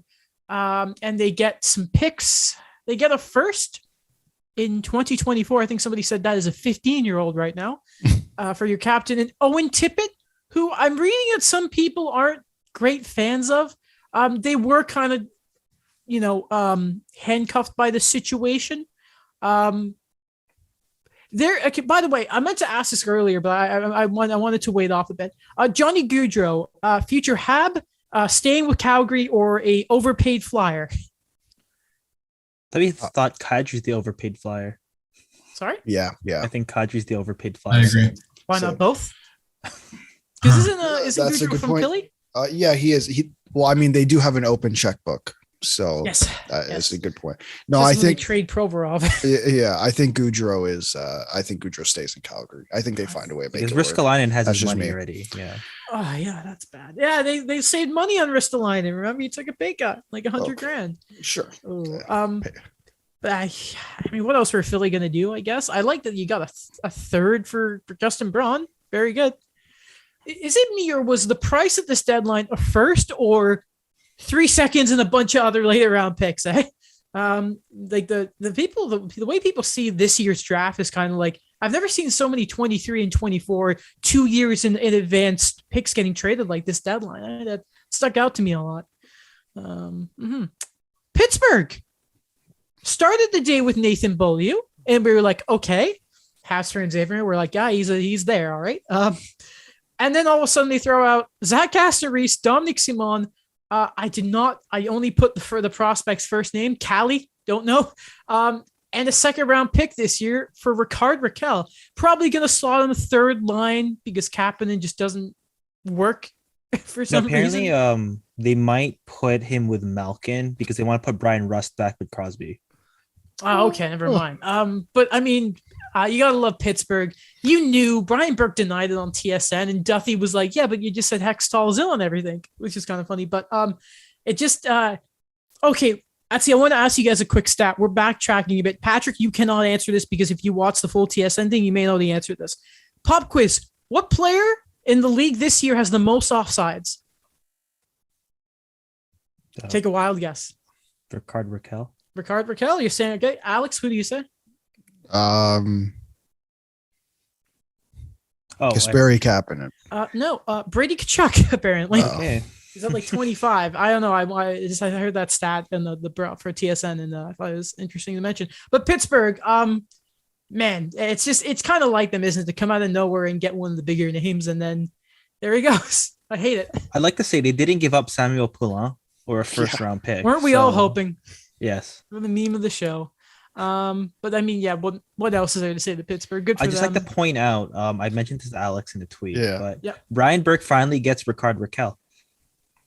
Is that a thing? After trading the 30th pick and the 39th pick that became John Gibson for Tyler Biggs. Oh, yeah. I felt personally attacked after you said that tweet. Like I was in a meeting, I was telling on before, I was in a meeting from 1 to like 2:15, and just my phone for an hour and 15 minutes is just aggressively vibrating in my pocket. And what, like the first thing that popped up was you tagging me in that tweet. I felt personally attacked, Daniel. I'll just say. Somebody retweeted a thing about John Gibson and the Ducks may listen to him. I'm like, great. Can't wait to hear Leafs rumors for the entire summer. Okay. I wish. San Jose, they move out Cogliano, who I, again, forgot was a Shark. Jacob Middleton, they get a 5th and Capo Kakinen and another 5th. They're keeping on to James Reimer. They didn't do much. And I don't know what more the Sharks can do because everything is locked up. I'm pretty disappointed they didn't trade Reimer, actually. I felt like they could have gotten something for him. Toronto for Alex's sake. Edmonton, something. But yeah, anything to say on San Jose? They said they're going to ride with the 3 goalies once they're healthy. Because that works, doesn't it? Okay. Seattle. Okay. People were very critical of their expansion draft, I think is fair. Going out, Marcus Johansson, Mason Appleton, Jeremy Lauzon, Calle Yarncroke, Colin Blackwell, Mark Giordano. They bring in Daniel Sprong and all the picks in the world. Alex, is screen sharing enabled? Should be. Okay. I just want to quickly get up cat friendly for all of you at home. Ladies and gentlemen, the Seattle Kraken have 4. Let me do some math with my fingers. They have 8 second-round picks in the next 3 years. That is insane. I saw a stat that apparently over, I think it's like the next 2 years, they have more draft picks than actual roster members, like roster players. I don't know when they play next and how they're going to field the team, but I imagine their non-roster is going to be pretty empty. What do you guys make of the Kraken's first trade deadline? I guess considering all things, like I don't think this changes the fact that they could have done things much differently towards the looking at the expansion draft. But I think looking at how they handled the trade deadline, I think it went about as good as it can get. Fair enough. Yeah, they maximize their value with a lot of the UFAs, and they know they're not good for a while. Yeah. They did a good job to try and tank for last. Patrick, anything you'd like to add, or not much? I think again, I agree with what Alex said. Like, it doesn't change that they kind of botched the initial expansion draft. But again, you're a team that you have Matty Beniers coming up. It's sort of that weird middle ground where if they wanted to, they could have been much better this year, but also they're not good enough with their young pieces to be really good. So getting picks, shipping out those old guys. It's fine, but I'm not expecting them to be good anytime soon, but at least you get some assets. Fair enough. Okay. We move on from there and we go to the St. Louis Blues, who I swear were in on everyone, and they leave the deadline with Nick Leddy. Yeah, I don't know who Luke Witkowski is. Probably something to make the contracts work. I don't think St. Louis. There are two teams I think left the trade deadline not happy with how it went, and I think one is St. Louis. I just it feels like Doug Armstrong was like, I want to do this, and it just never. I'm not saying Nick Leddy's bad or anything, but I think it's a poor deadline for the Blues. Anything else? Or are we going to go straight to Tampa Bay? Go straight to Tampa. I don't think okay, we very should good. move the needle. Okay, the Tampa Bay Lightning. They got Brandon Hagel and Nick Paul. They're reworking their bottom six. It's sickening. I hate it. I don't care. They gave up 2 seconds because it's Tampa Bay. Who cares if they win the cup again, especially? What I want to talk about more actually with this in the Brandon Hagel trade is I should have put this under Toronto, so forgive me that I didn't really do it. But they are next on the list actually. So before I go into this, how are Tampa guys? Anything to add to Tampa Bay? Are they freaking good? Yeah. They can, when you're going for a three-peat, you can do whatever you want. You can give up 5 first, doesn't matter. You're good enough. You're gonna go for a three-peat. Give up anything you want, and I think they did it. I like the Hagel pick. Okay. Yeah. So this is something Darren Dreger tweeted out after the Brandon Hagel trade. Now, we don't often get these what kind of almost happened trades, especially to this much detail. So he tweets, here's a deal that didn't happen. Chicago and Toronto discussed Brandon Hagel and Marc-Andre Fleury to the Leafs for Mrazek, Matthew Knives, and first-round picks. Never reached the stage where Fleury was asked to waive. Toronto declined based on the futures involved. Toronto sees promise in Wall and Shalgren, and most definitely Jack Campbell. And anyway. Now, Kyle Dubas was not very happy about this conversation being out. And he mentioned that in his press conference today. And then Kyle Davidson said that he would speak to Kyle Dubas about it. Dubas didn't have a very happy press conference because obviously the Leafs did lose. Was it Hari Sateri, who is the Finnish goaltender from the Olympics that they brought in? Eventually goes. Gets waived, I think, from Arizona. So Montreal pass on him. They're messy with goalies right now. I don't know why Seattle didn't claim him, which is weird, but then Arizona pick him up, and that's pretty decent for them. Kind of a dumb rule. Anyway, though, Alex, I'll go to you here. In total, the Leafs, they bring in guys like Ilya Lyubushkin, Colin Blackwell, which was a sneaky good part of that trade, I thought. And the big fish is Mark Giordano. What do you think of the Leafs deadline overall? And if you want to get into the Dreger stuff and all that, the floor is yours. Yeah, can I say about the Dreger stuff? I saw some people complaining about Kyle Dubas's quote, not just the one I sent you, by the way, Adam and Daniel, but I would like to say it's crazy how the GM who worked under Lou Lamoriello for 5 years, doesn't like when things are leaked. It's magical. It's magical. But whatever, besides the point.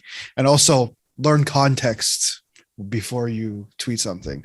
I don't know if I don't know if you saw the tweet about Dubas's quote about Salteri, but everyone left out the last part where he joked about it. Are we kidding me? What was it? It's a feather in our cap guys. What was it? Agents should be happy that their clients get so much exposure here. It's a feather in our cap that we have the most claims. I'm paraphrasing there, but Mark Masters literally wrote, he jokingly added that quote, and no one else. I didn't see a single other reporter do that, which I know exactly why they didn't add it, but that's besides the point. No, I like the Mark Giordano pickup, just because I think you can't have Justin Hall in your top 4. You can't. And when the lineup is healthy, I think coming to the playoffs, assuming Sandin and Muzzin are back, you have a top 4 of something, including the likes of Riley, Brody, Muzzin, Giordano, Sandin, Lyubushkin. And I don't mind that at all. I actually think that's better than last year's defense. I think it's fair, yeah. I think Giordano is better than Hall was last year. Mm-hmm. I think most people would agree, but the Blackwell edition, I texted Mike. I'm like, so what do I need to know about Blackwell, just in case I was missing something? And other than he's he's going to be an absolute spark plug in the bottom six. But if you know Mike, you know why this is funny. He made the comparison to Michael Bunting. And he does not like Michael. Yeah, like he does not like Michael Bunting. So I thought it was hilarious that he made that comparison. But like I think Dubas and the rumors were that they wanted to shake up that fourth line, and I think they kind of did that in a way, adding Blackwell, and you kind of have no idea what that fourth line's gonna look like. Yeah. I think a lot of people expected today to be a bigger day than it was. And I looked at all the deals that happened and I said, I don't think it was necessary for Toronto to make that move. Like, I think their first line and their third line are fine. I think they know that. I think the only position that they really needed to fix that they didn't really touch was second line left wing. But keep going if you weren't. I didn't mean No, go ahead. So before I hopped on, I was talking to my friend who's a Leafs fan, and we always talk about the Leafs because I think honestly, if there's a team that I follow either unintentionally or intentionally more than Montreal, it is the Leafs because I'm aware of where I am in the program. But and maybe it's because I'm an outsider, but I always feel like there's a lot more frustration among Leafs fans and media than I guess there really needs to be. And look, I said it even last deadline. Like the Nick Foligno trade was not great, but whatever. As far as this deadline, I don't think it's bad for Toronto. I think you look at what other teams paid for defensemen. I don't think they fleeced Seattle by any means to get Giordano. If anything, I think that's fair value for Giordano. I think once the Sherratt trade happened, everyone was like, "Oh, they fleeced Seattle." No, that's a fair value trade. I think Giordano is relatively worth. He's worth that to an extent. I think to get Giordano and to get Blackwell, along with Lyubushkin earlier, I think that's very solid. Blackwood's totals in Seattle have been very, very good. I think I had it here. He's up to like 17 points in 39 games. Seattle's been pretty bad, but again, for your bottom six, I think defense was an issue that needed to be addressed for Toronto personally more than a top six winger is. I think when you're investing all that money into those players you can afford to have someone who's not necessarily a top six winger play in the top six, because if those guys are as good as their paycheck and as good as we've seen in the regular season, it shouldn't matter who that second line left winger is. It's sort of like a Chris Kunitz in Pittsburgh situation. Anyone with Crosby can make it work. So anyone with Tavares, Matthews, Nylander, Marner should make it work. And whether that's an Azrazizi or Matthew Nyes, whoever that's going to be, I think it says something that Dubas didn't address it, because if you're those players and you're Toronto and you see the success they have in the regular season, the onus is on them now. And the onus is also on the goaltender, and the onus is also on the defense to be good enough. I don't know if you agree, Alex. I know you're the honorary, you're the Leafs fan, but I think they needed a top six forward, but I don't think it's a mistake to not get one when your forwards are that good and when there were more pressing issues, like in my opinion, defense and goaltending. Yeah, no, I 100% agree. I thought that the top six forward was an absolute last need for the team. And I think, we all look at the trade deadline, and or the NBA trade deadline, and we've had the conversation on the podcast too, where it's like, well, NHL teams are so hamstrung by the salary cap and stuff. But like now you look at today and there was all these trades that went down. And to me, I look at Toronto pretty much did nothing. And I think that was the right move, because there's a difference between making, a trade that you don't necessarily have to make, but it's nice that you make, and a reckless trade. Like, you don't have to trade for every single guy out there. That you don't have to be in on every single guy out there. You do your due diligence, but you don't have to be in on Tyler Mott. You don't have to be in on insert blank name. I just think we see everything that happens in all these other sports.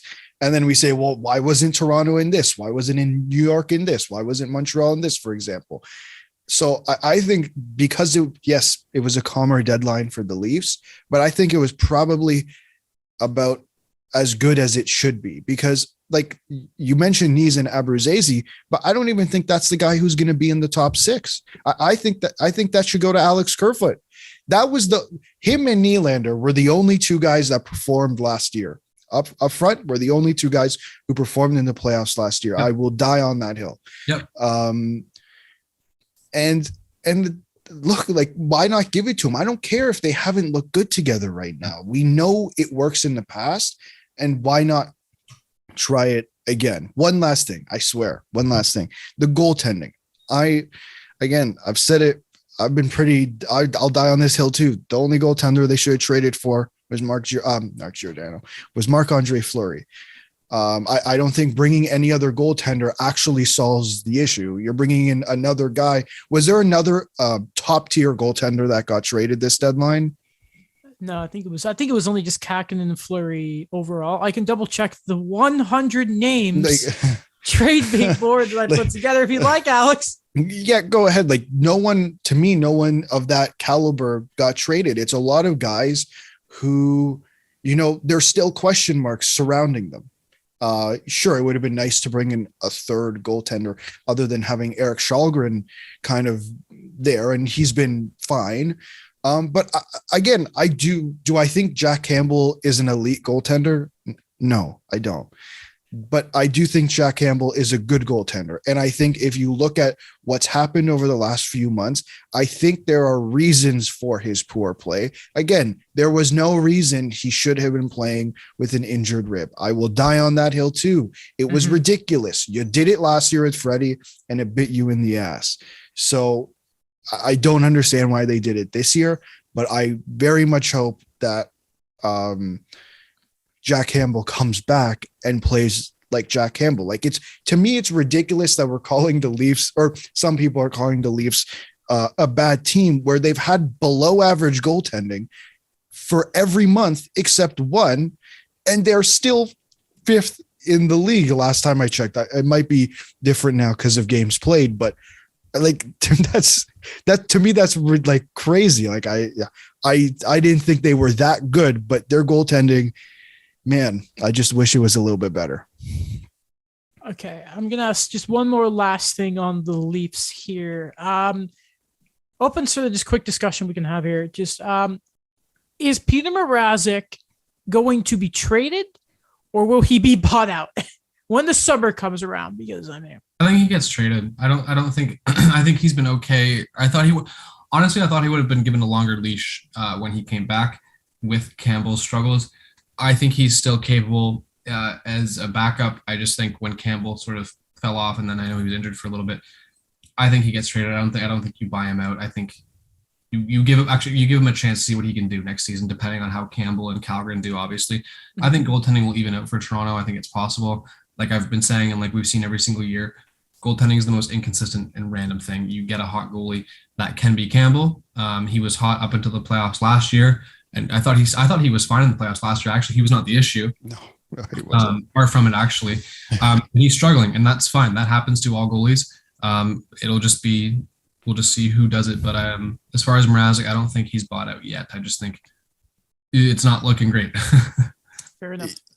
Yeah, if there's a team willing to trade for Mrazek where it doesn't involve a pick also going the other way,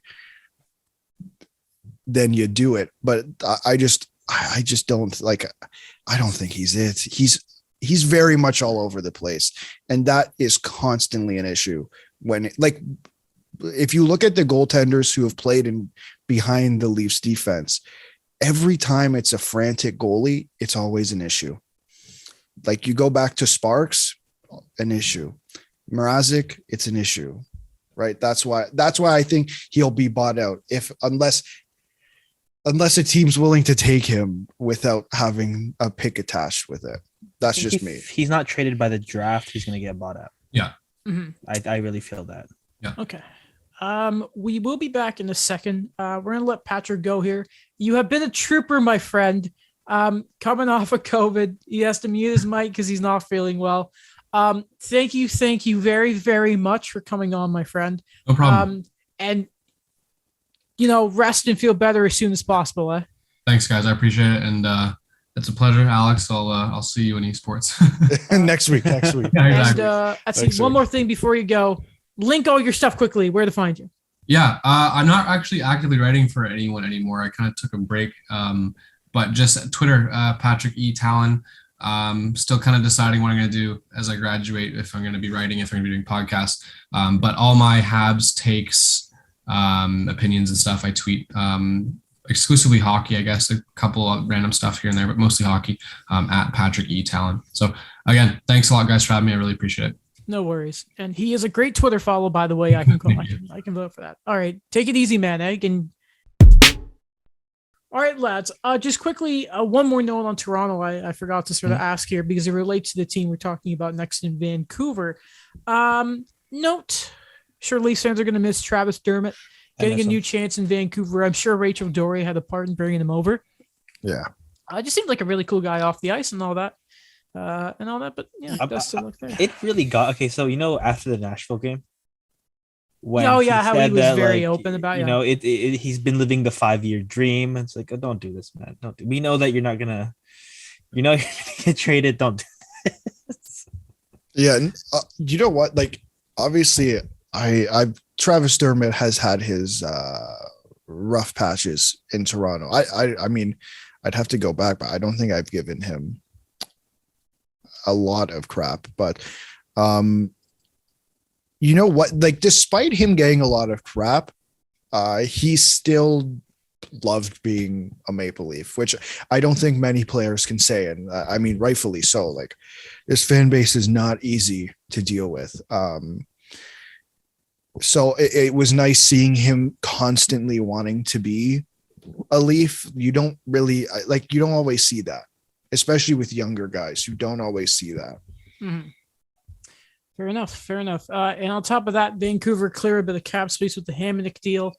He get a pick for it. I don't know if it's the exact same pick, but I'm assuming they flipped the pick to then get Travis Dermott. They get a pick for Mott, but beside that, it's a very quiet deadline. Then maybe you assume guys like Garland and that are going to be summer moves. Did you see the fake Sportsnet trade or SportsCenter trade? No. It was Connor Garland going to the Bruins for Jake DeBrusk, like Fabian Lysel and a first round pick. And a lot of people were liking it. I'm like, no, it's fake. I avoided all fake this year, actually. I'm proud of how my Twitter handled me today. Mm-hmm. Vegas. Okay, so they hadn't done anything until this trade. Okay, so remind me. So they trade Dodonov in a second for John Moore and the Ryan Kessler contract. Yeah. Yes. Why? So more. How long is on the Kessler deal? I think it's just this year. I believe this is his last year. Because I think the LTIR situation they have right now. I know there's two things that so I guess they expect Mark Stone to be there. A second thing before the playoffs. The second thing is I think, and it was just speculated, the holdout on the trade was Dodonov didn't have Anaheim on a for his no trade clause list. He didn't have Anaheim as a preferred destination, so probably a lot of convincing there to get him to commit. They don't. We know Vegas. They don't have loyalty to players, and they didn't have space to do anything. So I guess if this helps them out, then I don't know the exact logistics of it, but maybe that's going to help them bring some guys, like Mark Stone or whoever it is, back into their fold before the playoffs. Because one bad stretch for the rest of the season, they could miss. I refuse to believe they're this bad. I think. I know everyone in I know everyone in Buffalo is eating this up, but I refuse to believe this. It's a funny thing. What? Based on how their record is going, what? It's kind of like a reverse from 2018 until now. That is a very good point. They went from cup contender to not making the playoffs. So if you think about it, I completely forgot the point I was going to make. Oh, no, I remember. Regardless if they have a new coach, because if they fire the board or whatever, full training camp, all healthy again. Jack Eichel can really get acquainted into the system. They could come back and be rock stars next year, and no one would be surprised. So, can I be honest? I very much believe the team they currently have constructed is on paper, because we haven't seen it in full force, but on paper is one of the best teams in the league. Up there. I mean, up there. Them or Colorado. We talked about last year. It was a big thing. Was Vegas or Colorado had to take the West? And you could think, okay, maybe it's Vegas, and then they lost to Montreal, and they've been a mess this year. While Colorado are looking great in the regular season, but we still need one of them to really take that sort of to win something of substance. So in a way, even if it looks like Colorado are that big force, there is a way where the West is still sort of freakily still open in a way. But we'll see what happens. Not to mention if Vegas makes some really reactionary moves in the offseason, if they do miss, they're going to be interesting to watch. They're always a team to keep an eye on. Washington, though, Marcus Johansson is back, and they also bring in Johan Larsson. Daniel Sprong is going the other way, and some picks and all that. We didn't think that the Caps were going to do major surgery. Maybe, I think they were actually on a winning streak, and not to mention Anthony Mantha is back. They shore up their bottom six. We know Carl Hagelin is hurt. It's a quiet deadline for the Caps where they didn't give up too much. Yeah. Keep things steady for another run, I guess. So Brian McClellan wasn't lying. No. He was not lying. He was not. Just like Kent Hughes, we're not trading a goalie. Yes, you are. You did. We can finish off with Winnipeg. They get Mason Appleton back. Something we didn't talk about with Seattle. A lot of the guys they traded, they sent back to old teams, which is like, okay, funny. Cool. So Mason Appleton comes back. They get like Zach Sanford. The return, obviously, on Andrew Kopp. They trade the Brian Little contract. I mean, it's a fine little deadline for Winnipeg. I don't think you can expect too much because I think all their work is going to be done in the offseason, kind of like what you see with guys in Montreal like Petrie or Hoffman, maybe even Dvorak. But I mean, they got assets for Kopp, which you can respect. Yeah, they didn't do a whole lot. There wasn't much, I guess, for them to do now. Like, are you telling me you're going to trade Mark Scheifele mid-season? I thought they were going to. Sorry, go ahead, Dan. I thought they were going to they would have to give up more to get rid of the Brian Little contract because they only gave up a fourth. Well, Arizona need it, right? There's not much like the leverage that they had on Detroit with the Pavel Datsyuk thing. Not to mention, I think it's a lot more common now when that's sort of supply of like, instead of supply in this, you have all these teams that are like that. Maybe Arizona could have been a bit more cutthroat, but I think you can kind of accept it. Isn't it not funny how last year the debate was, do you protect Mason Appleton or Andrew Kopp? And it's just reversed. You lose Kopp and bring Mason Appleton back. I thought that was a little neat thing. Oh. Okay. We're almost done here. We do sound tired. There were some extensions. Jake DeBrusk is extended for 2 more years. Doesn't mean he's going to stay in Boston. They want to keep him for this sort of last hurrah they may have. It's also cheaper than his qualifying offer. That's why. Which is important, and there's cost control and team acquiring him. It's sort of what held up Brock Besser, really. He wasn't dealt, but a team will know what they're getting. So more likely in the offseason, might even get more for him. Antoine Forsberg is extended in Ottawa for a fine amount. I didn't mention that. Probably should have during Ottawa. I don't care. And Vejmelka also gets the extension in Arizona, which was fine. I just want to say that before we get into the teams and the winners and the losers, I'd like to say that Kevin Weeks won the trade deadline with all of his breaking NHL fan videos. He's in the back of the studio. He's got a bucket on his head. Kevin Weeks was the highlight of the trade deadline for me. Oh, yeah. No, the videos were incredible. Like, just hilarious. The way he became a meme was excellent, where everyone was just like, I think there was like the map in Halo. There's like the next trade's going to be here. He's on a beach. It's just all this stuff. It was hilarious. So it was a Halo map. I was wondering, like, that looks like Halo 2 or 3 there. But okay, that's interesting. Okay, if we really look here, the hierarchy of the league, I mean, my goodness. It just feels like there's such a gap now from like in the West, like Calgary and Colorado are just these world beaters, and the Atlantic teams just got like I think it's the move Tampa and Toronto made put them at a certain level, but the Panthers are just it's interesting to see. It's I don't know exactly how this is going to shape up and how they go in the playoff series. We'll see how other new players should mesh in with their system. But right now, I mean, we can get into it. Your guys' winners and losers. I can't wait to see how many you have. I'll start with Alex, and then we'll go to Daniel. Let's do your winners of the deadline. So I have, as my winners of the deadline, they're actually all sellers. Actually, I didn't realize Calgary we were going to include the Toffoli trade, but that's fine. Calgary, I guess. Yeah, that's fine. So my winners, I have Anaheim, Chicago, Montreal, and Seattle. Fair enough. I think for obvious reasons. Yeah, they get the sellers. The sellers just killed at this deadline. It's a Daniel, buyer's your winner. market. Oh yeah, sure, Yeah. sure it is. Thanks, second round pick for my boy. I miss you, Brett. I miss you, Cherry. Daniel, who are your winners? My winners are the Ducks, the Yep. Avs, Yep. the Habs, Yep. the Panthers, Mhm. and the Leafs because they didn't give up a first. Okay. So does that mean the Oilers were a winner because they didn't give up their first? Yeah, but they gave up a They're second. just to always- first. I think it's losers. more they kept knives in that and they got a defenseman rather than they didn't trade their first. I Yeah, think that's a little cheating, Daniel. I'm sorry. My winners, I mean, you sort of really just talked about it there, guys. Obviously biased. I love what Montreal did, and I like what Chicago got for what they got. I would say my biggest losers though are St. Louis because I think they wanted more and they just didn't get it. And I think now if there was a chance they could try and go up against Colorado, which was already going to be a stretch, I think they've just fallen that much more behind.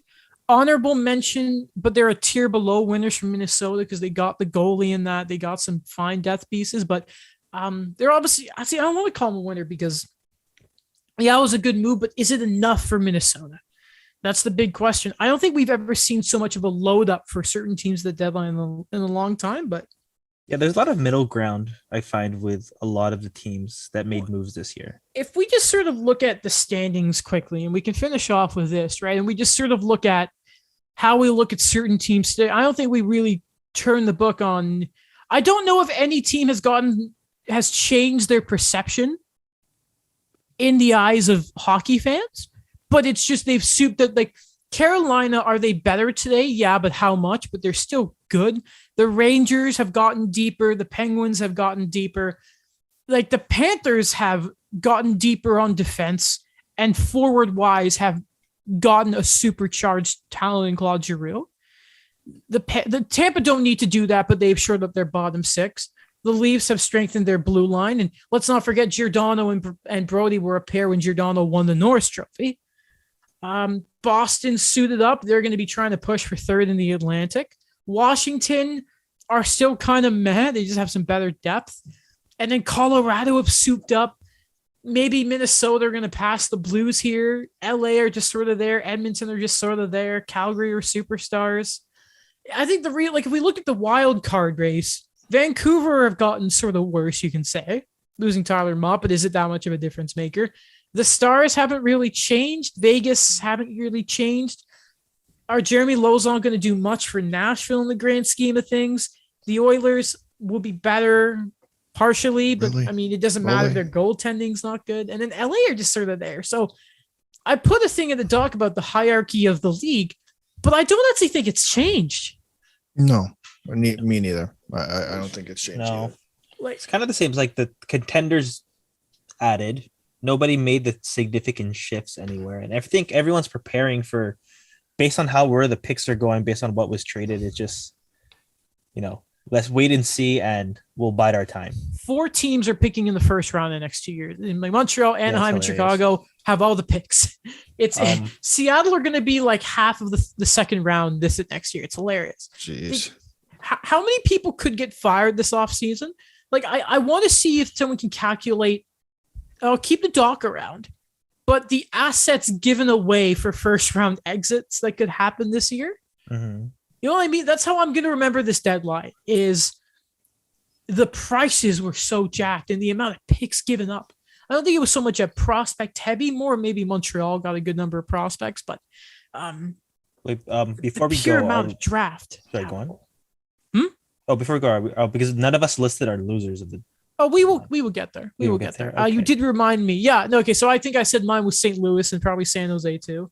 Because of this meh. Who are your guys' losers? I'll go the other way, Daniel, then Alex. Okay, I'm just gonna list them because we kind of explained a lot when Patrick was here.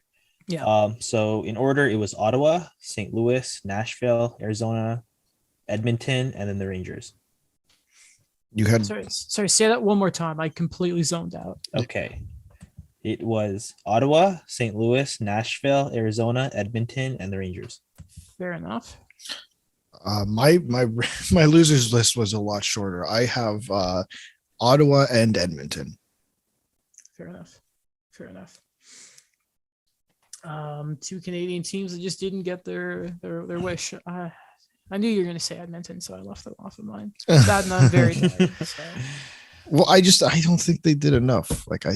They added one. They didn't. They added one defenseman, and that's not going to magically fix center. their problems. Mm-hmm.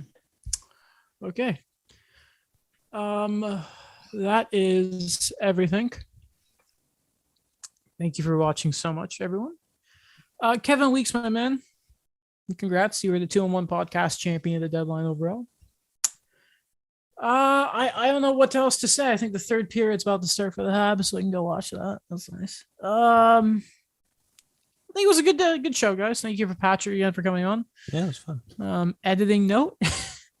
Yeah, hope you enjoyed. Check out the show wherever. Check out all our stuff. I do the whole thing, but I can't. And we will see you next time.